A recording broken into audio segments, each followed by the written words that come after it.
उत्तर प्रदेश राज्यपाल आनंदीबेन पटेल के अभिभाषण के साथ विधानसभा के बजट सत्र की शुरुआत हुई।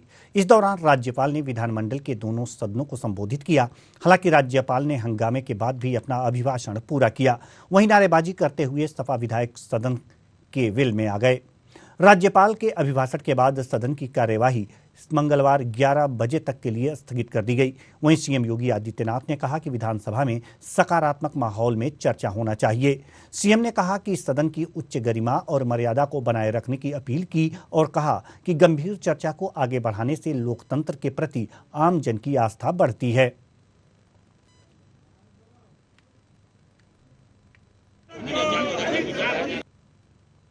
खाद महंगी है, कीटनाशक दवाइयाँ महंगी हैं, बिजली महंगी है, बिजली दे नहीं पा रहे हैं, सिंचाई का इंतजाम नहीं कर पा रहे हैं। आखिरकार किसान की आय दोगुनी कहाँ से हो गई?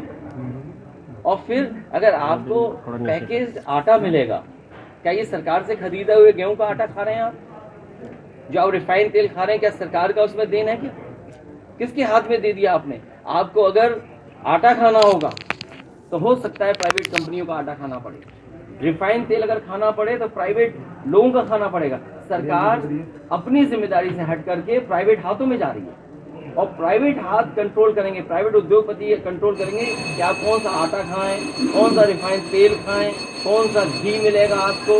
ये कंट्रोल प्राइवेट लोगों के हाथ में भारतीय जनता पार्टी दे रही है। 2 प्रवक्ताओं निकाल दिया गया सर, क्या कहेंगे? राम राज्य का मतलब ये नहीं कि बुलडोजर से आप माँ बेटी को मार दें। क्या राम राज्य का यही सपना है कि माँ बेटी बुलडोजर से मार दी जाएंगी, जला दी जाएंगी? क्या यही राम राज्य है? अगर ये राम राज्य है तो मैं कहता हूँ 40 लाख करोड़ का इन्वेस्टमेंट का जो सपना दिखाए, 1 रुपया भी आ जाए तो बताइएगा। हमने संघ प्रमुख श्री भागवत जी के उस बयान का जवाब दिया है जिसमें पूरे देश को उपदेश दे रहे हैं कि जातिवाद खत्म करने का प्रयास करना चाहिए। हमने केवल इतना निवेदन किया है, श्री भागवत जी यदि सही मायने में जाति व्यवस्था बंद करना चाहते हैं, खत्म करना चाहते हैं, तो यह जहां से पैदा हुआ है वर्ण व्यवस्था, जाति व्यवस्था, जिसकी जननी मनुस्मृति है, मनुस्मृति की तरह तमाम अन्य ग्रंथ और साहित्य हैं, पहले उनको प्रतिबंधित करिए, तब जाति व्यवस्था खत्म होगी। अन्यथा इसकी जननी मनुस्मृति तथा अन्य ग्रंथ अगर मौजूद रहेंगे तो कभी भी जाति व्यवस्था खत्म नहीं होगी। विधानसभा सत्र में आज राज्यपाल के अभिभाषण में लगातार समाजवादी पार्टी ने विरोध किया और भाषण में नारेबाजी करते रहे। हमारे साथ बात करने के लिए विधायक अवधेश प्रसाद जी हैं। अवधेश जी, आज लगातार आप लोगों का विरोध प्रदर्शन, कहा क्या मुद्दे हैं जिनको लेकर विरोध? महामहिम राज्यपाल जी का कोई विरोध नहीं था। राज्यपाल जी महिमा है, महिला है और महिलाओं का हम लोग आदर और सम्मान करते हैं और हमारे यहाँ की परंपरा रही है यत्र नार्यास पूजन्ते रमन्ते तत्र देवता, उसके तहत हम उनका आदर करते हैं, सम्मान करते हैं। लेकिन महामहिम श्री राज्यपाल जी द्वारा जो अभिभाषण पढ़ा जा रहा था वो सरकार के द्वारा तैयार किया हुआ अभिभाषण था। राज्यपाल के अभिभाषण से एक प्रतिबिंब, एक संकेत मिलता है कि आने वाले दिनों में सरकार क्या करेगी इस प्रदेश के उत्थान के लिए, विकास के लिए, बेरोजगारी दूर करने के लिए, किसानों की माली हालत दूर करने के लिए। ये उम्मीद की जाती है क्योंकि एक आईना होता है, राज्यपाल जी का भाषण एक आईना होता है कि सरकार आने वाले वर्ष में क्या करेगी। लेकिन सरकार द्वारा तैयार किया गया जो भाषण था वो पूरी तरह से झूठ का पुलिंदा था, जिसे महामहिम श्री राज्यपाल जी पढ़ रही थी। तो उनका विरोध नहीं था। राज्यपाल जी का हम लोग आदर करते हैं, सम्मान करते हैं, उनका किसी प्रकार का कोई विरोध नहीं था। आज एक बल आज पढ़ा जा रहा था वो झूठा पुलिंदा था, उस पुलिंदे का एक तरह से हम लोगों को विरोध था। आज एक बल और देखने को मिला कि पुराने साथी शिवपाल सिंह यादव समाजवादी पार्टी के उस तरह से नजर आए जैसे पहले धरना देते थे, लड़ाई देते थे। आज उन्होंने ही धरना प्रदर्शन दिया। तो आप लोगों को किस तरह से मजबूती मिली? अब इसका अंदाजा तो आप ही लगा सकते हो जी। मजबूती ही मजबूती है। हा?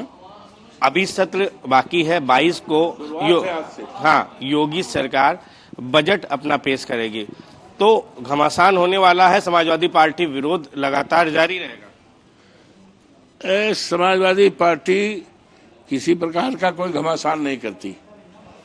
लोकतंत्र में जो हथियार दिए गए हैं, लोकतंत्र की जो मान्यताएं और मर्यादाएं हैं, उसके अनुसार जनता की समस्याओं को लेकर, जनता की परेशानियों को लेकर विधानसभा में पूरी मजबूती के साथ हम लोग मामले को उठाएंगे। जैसे आज किसान की खेती है, किसान, हिंदुस्तान किसानों का देश है।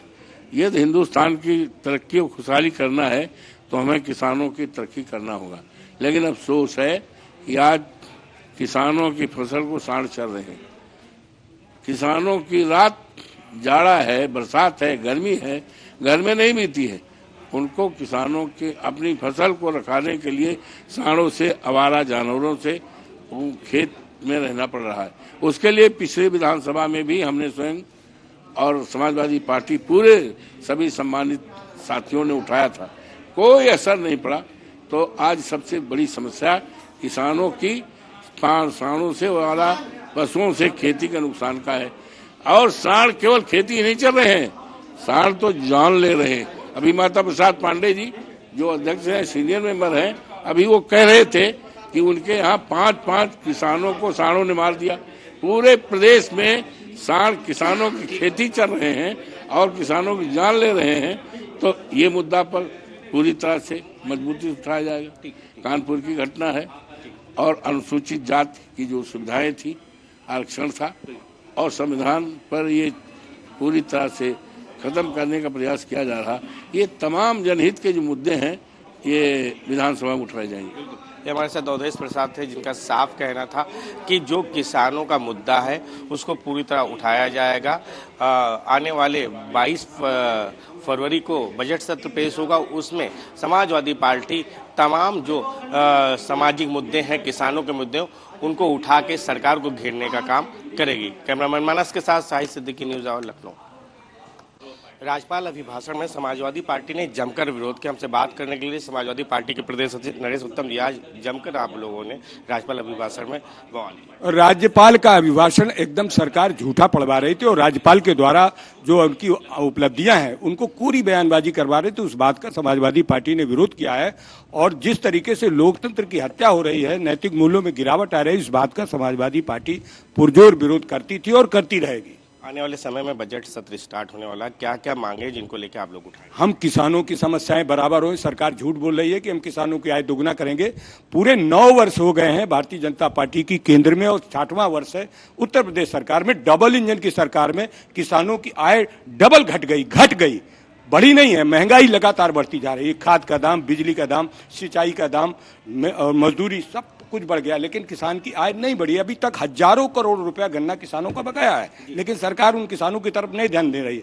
सरकार लगातार झूठ बोल रही है और झूठ को आज वाचन कराए तो रही थी, उसी बात का हम लोगों ने प्रतिकार किया है। शिवपाल जी भी जम के आप लोगों के साथ रहे, औपचारिक ग्रुप में शामिल हो गए धरना प्रदर्शन। कितनी मजबूती समाजवादी पार्टी को? देखिए, शिवपाल जी समाजवादी पार्टी के विधायक हैं, साइकिल चुनाव चिन्ह से, और समाजवादी पार्टी में है और आज वो भी आए, बहुत ही खुशी की बात है। बिल्कुल, ये हमारे साथ नरेश उत्तम थे, जिनका साफ कहना था सरकार जो है लोगों का हनन कर रही है और सरकार जो जनता की मांगे उनको नहीं पूरी कर रही है। बजट सत्र में समाजवादी पार्टी इन मुद्दों को मजबूती से उठाएगी और सरकार को घेरने का काम करेगी। कैमरामैन मानस के साथ Sahid Siddiqui, news hour, Lucknow.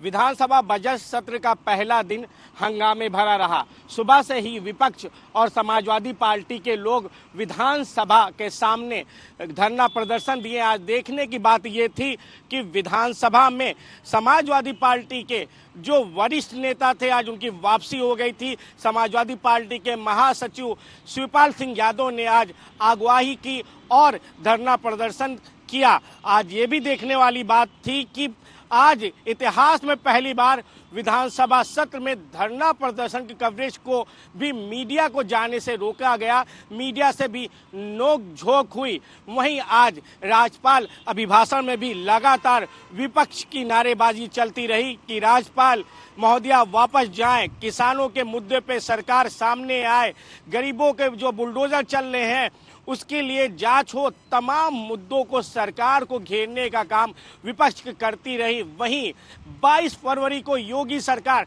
Budget पेश करेगी और विपक्ष के हंगामे के बीच बजट पेश होगा। योगी सरकार बजट एक तरफ पेश करेगी, वहीं सरकार को घेरने का काम विपक्ष के नेता करेंगे। कैमरामैन मानस के साथ साहिद सिद्दीकी, न्यूज़ आवर लखनऊ।